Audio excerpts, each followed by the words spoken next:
Assalamualaikum friends, welcome to Njfcreation. இன்னைக்கு நம்ம சேனல்ல ஸ்ட்ராபெரி பனானா வச்சு சின்னவங்கலேருந்து பெரியவங்க வரைக்கும் எல்லாருக்குமே ரொம்ப பிடிச்ச சம்மருக்கு ஏற்ற ஒரு சூப்பரான ஸ்மூத்தி எப்படி செய்யறது அப்படினு தான் பார்க்க போறோம். வாங்க எப்படி செய்யறதுன்னு பார்க்கலாம். இதுக்கு ஃபர்ஸ்ட் நம்ம வந்து ஸ்ட்ராபெரி நல்லா வாஷ் பண்ணிட்டு அதோட அந்த காம்பு பகுதியெல்லாம் நீக்கிட்டு இந்த மாதிரி சின்ன சின்னதாக கட் பண்ணி எடுத்துக்கோங்க. ஏன்னா நம்ம ஃபஸ்ட்டு வந்து ஸ்ட்ராபெரி க்ரஷ் ரெடி பண்ணணும். அதுக்கு வந்து இந்த மாதிரி சின்ன சின்னதாக கட் பண்ணிவிட்டு ஒரு மிக்ஸி ஜாரில் சேர்த்துக்கலாம்.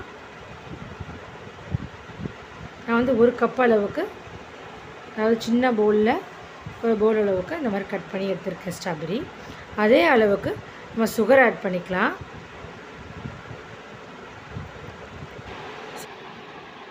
ஆட் பண்ணியாச்சு. இப்போ இதை நம்ம நல்லா அரைச்சி எடுத்துக்கலாம். அரைச்சாச்சு. சின்ன சின்ன பீஸாக 1-2 ஸ்ட்ராபெரி கலந்தாலும் ஒன்றும் பிரச்சனை இல்லை. இப்போ நம்ம இதை ஒரு பேனுக்கு மாற்றிடலாம். மாற்றிட்டு இதெல்லாம் நம்ம கொதிக்க விட்டுடலாம். ஸ்ட்ராபெரி க்ரஷ் ரெடி பண்ணி ஸ்மூத்தி பண்ணும்போது தான் ஒரு ஒரிஜினல் டேஸ்ட்டு கிடைக்கும். அப்படி இல்லை அப்படின்னா நம்மளுக்கு அது வந்து ஒரு மில்க் ஷேக் டேஸ்ட்டாக ஆகிடும். இப்போ நல்லா இது நம்ம கொதிக்க விட்டுடலாம். இந்த மாதிரி கிண்டிகிட்டே இருங்க. ஏன்னா லேசாக அடியில் பிடிக்கிற மாதிரி இருக்கும். அதனால் லேசாக இந்த மாதிரி கிண்டி விட்டுருங்க. பாருங்கள், இப்போ கொதித்து நல்லா தண்ணியெலாம் திரிங்கி வருது. இப்போ இந்த சமயத்தில் கொஞ்சமாக லெமன் ஜூஸ் ஆட் பண்ணிக்கலாம். அதிகமாக சேர்த்துட வேண்டாம், கொஞ்சமாக சேர்த்துக்கோங்க. இல்லை நீங்கள் நிறையா செய்கிறீங்க அப்படின்னா அதில் நீங்கள் 1 டேபிள் ஸ்பூன் அளவுக்கு ஆட் பண்ணிக்கலாம். நல்லா கொதிச்சு வந்துருச்சு. இந்த ஸ்டேஜில் நம்ம ஸ்டவ்வை ஆஃப் பண்ணிவிட்டு இதை ஆற விட்டு அரை மணி நேரம் ஃப்ரிட்ஜில் வச்சு எடுத்துக்கலாம். நல்லா சில்லுன்னு இருக்கணும். பாருங்கள், இந்த ஸ்டேஜில் ஸ்டவ்வை ஆஃப் பண்ணிக்கலாம். இப்போ நம்ம ஸ்மூத்தி ரெடி பண்ணலாம். அதுக்கு ஒரு கப் அளவுக்கு ஸ்ட்ராபெரி சேர்த்துக்கலாம். அப்புறம் வாழைப்பழம் வந்து நல்லா கனிஞ்ச பழமாக ஒரு கப் அளவுக்கு சேர்த்துக்கோங்க. நல்லா பழுத்த பழமாக இருக்கணும்.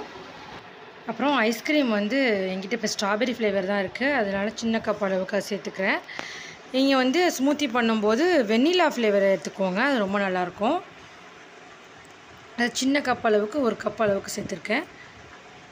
அப்புறம் வந்து நம்ம ரெடி பண்ணி வச்சுருந்த ஸ்ட்ராபெரி க்ரஷ் வந்து 2 டேபிள் ஸ்பூன் அளவுக்கு சேர்த்துக்கலாம். அப்புறம் கொஞ்சமாக ஐஸ் க்யூப்ஸ் ஆட் பண்ணிக்கலாம். அப்புறம் புளிக்காத கெட்டியான தயிர் அரை கப் அளவுக்கு சேர்த்துக்கலாம். புளிக்காத தயிராக எடுத்துக்கோங்க. அப்புறம் ஹனி 2 டேபிள் ஸ்பூன் அளவுக்கு சேர்த்துக்கலாம். அதுவே போதும். ஏன்னா நமக்கு ஸ்ட்ராபெரி அப்புறம் ஸ்ட்ராபெரி க்ரஷ் ஆட் பண்ணியிருக்கோம், ஐஸ்கிரீம் ஆட் பண்ணியிருக்கோம் இல்லையா, அதனால் அதில் இருக்க இனிப்பே போதும். 2 டேபிள் ஸ்பூன் அளவுக்கு ஹனி சேர்த்தாலே போதும். அப்புறம் காய்ச்சி ஆற வச்ச பால் ஃப்ரிட்ஜில் வச்சு எடுத்துருக்கேன், அது ஒரு 3/4 கப் அளவுக்கு சேர்த்துக்கலாம். சில்லுனா பாலாக இருக்கணும். எல்லாமே ஃப்ரிட்ஜில் வச்சு நல்லா சில்லுன்னு தான் நம்ம ஸ்மூத்திக்கு சேர்க்கணும், அதான் நம்ம நல்லாயிருக்கும். அதை நம்ம அரைச்சி எடுத்துக்கலாம்.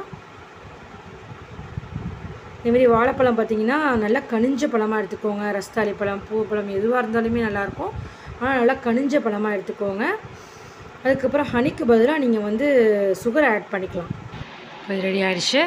நம்ம இதை வந்து ஒரு கிளாஸ்க்கு மாற்றுறதுக்கு முன்னாடி 1 டேபிள் ஸ்பூன் அளவுக்கு ஸ்ட்ராபெரி க்ரஷ் ரெடி பண்ணி வச்சுருந்தோம் இல்லையா, அது இந்த மாதிரி சேர்த்துக்கோங்க. சேர்த்துட்டு இப்போ நம்ம ரெடி பண்ணி வச்சுருந்த ஸ்மூத்தியை கிளாஸில் சேர்த்துடலாம்.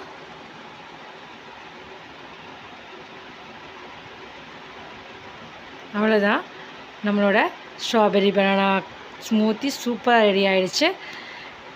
நீங்கள் இதை வந்து இஃப்தாருக்கு ட்ரை பண்ணலாம். கெஸ்ட் யார் வந்தாலும் ரொம்ப சூப்பராக ட்ரை பண்ணலாம். சம்மருக்கு ஏற்ற சில்லுண்ட ஒரு சூப்பரான ஸ்மூத்தி.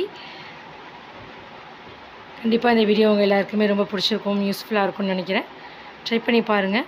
ட்ரை பண்ணி பார்த்துட்டு எப்படி இருந்துச்சு அப்படிங்கிறத கமெண்ட் பாக்ஸில் கமெண்ட் பண்ணுங்கள். இந்த வீடியோ உங்களுக்கு பிடிச்சிருந்துச்சின்னா லைக் பண்ணுங்கள், கமெண்ட் பண்ணுங்கள், ஷேர் பண்ணுங்கள், சப்ஸ்கிரைப் பண்ணி பெல் ஐகானை கிளிக் பண்ணுங்க. தேங்க்ஸ் ஃபார் வாட்சிங்.